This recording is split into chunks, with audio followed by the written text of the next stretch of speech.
First, we have one of the first scientists after 2,000 years since Democritus to reinvigorate the idea that the atom is the lowest divisible unit of matter.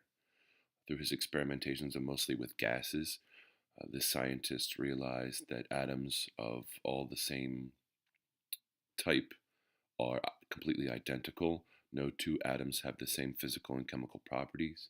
Atoms are not created or destroyed, but rather rearranged in definite proportions based off of the compounds that they create. This scientist is John Dalton. Through all of his experiments with matter, he was not aware, or no evidence was given that there was anything below the level of an atom or what atoms were comprised of or made up of. So his model of the atom looked very simple. This is his model of the atom, a bowling ball. You can see that there's nothing drawn or written or labeled on the inside of it because he thought all atoms were basically solid through and through matter, but lowest divisible building block units. Next, we have the experimentations with the cathode ray tube. What scientist used the cathode ray tube, and what did he discover?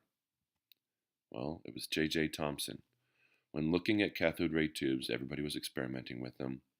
He discovered that the beam of some sort of particle that was going from one end of the tube from the left side to the right side as it passed through the hole in the anode, you can see that it was originally undeflected.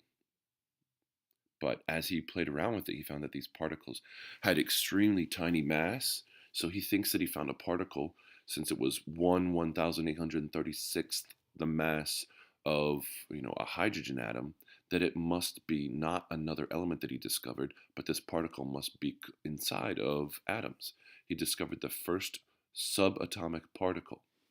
One of the other things that he noticed is that as he passed this beam of particles from one end of the tube to the other, on the other side of charged plates with electricity, meaning that one side was electrically charged negative and one side was electrically charged positive, he found that the beam actually moved or was deflected away from the negative and towards the positive.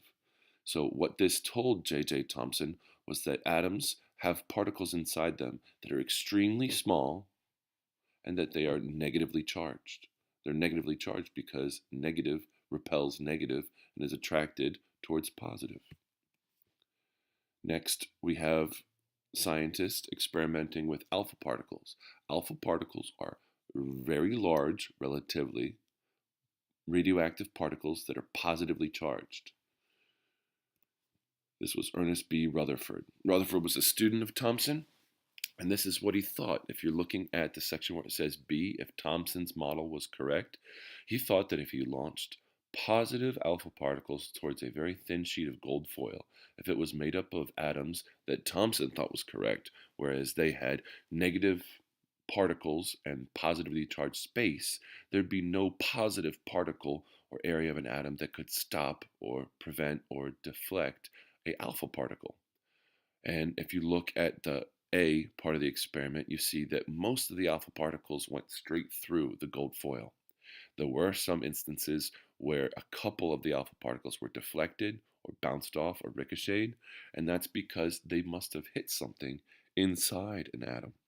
The only thing that can deflect an alpha particle is a positive particle. Since alphas are positive, they're only repelled or deflected from positive.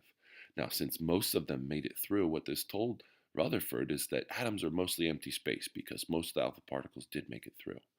And since only a few were deflected, only a few hit some area of an atom that is positive, it told him that there must be a part of an atom that is very dense and positive, and it has to be small because it's not occupying a very large amount of space because only a few were deflected. So he put this area of dense, positively charged space in a small area in the center of an atom, and he called it the nucleus. Keep in mind that he did not know anything about protons or neutrons at this point. But there's just a big difference between Thomson's model, where he showed positively charged space because he couldn't figure out how atoms could be neutral after identifying a negative charge particle, to Rutherford's model, where he identified that there is a positively charged area of particulate matter in the center of an atom. And so that kind of ruined Thomson's model and got rid of all that positively charged space and located it in the center in a nucleus. His model is called the planetary model because we have something in the center, the nucleus positively charged, and the electrons are moving around it. Next, we have the experimentation with atomic emission spectra. Okay, this was Niels Bohr. Now, everyone knew that uh, if you're going off of Rutherford's model, that there's a nucleus and that electrons move randomly around the outside of it. Here's the problem is that while experimenting with atomic emission spectra, he noticed that as he excited elements of pure elements, such as hydrogen and helium and neon and argon, they gave off specific wavelengths of light. Now, if electrons are absorbing energy and giving off light as they move back or give off energy and calm back down, the only way that this can be explained that they are giving off the same unique signature of light is that they are moving from the same areas of an atom over and over again to give the same frequencies of light, so that electrons can no longer be random. So Niels Bohr improved the model by putting the nucleus in the center. Instead of random placement of electrons throughout the atom, he said that they must be in specific energy levels or orbits. Now, this is really good for showing a two-dimensional view of an atom, and it is really helpful in visualizing how atoms interact. But there's one key thing that is extremely wrong with this model. It is not a realistic display because it is two-dimensional. It shows orbit paths, where electrons look like they're locked in specific paths around a nucleus, which is not true. Thanks to the scientists of Niels Bohr, Einstein, Planck, Pauli, Heisenberg, and Schrödinger, we found that electrons do not really travel in specific two-dimensional, perfectly circular orbits around a nucleus.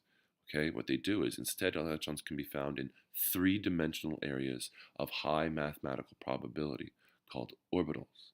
So orbitals is a better description as to where electrons are. They do not follow orbits. They are not in two-dimensional paths. They are in three-dimensional areas of high probability.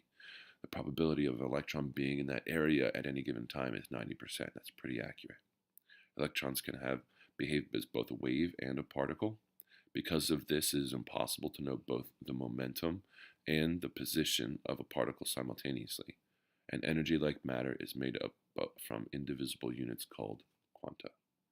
Now, the model of this atom shows a nucleus buried in the center.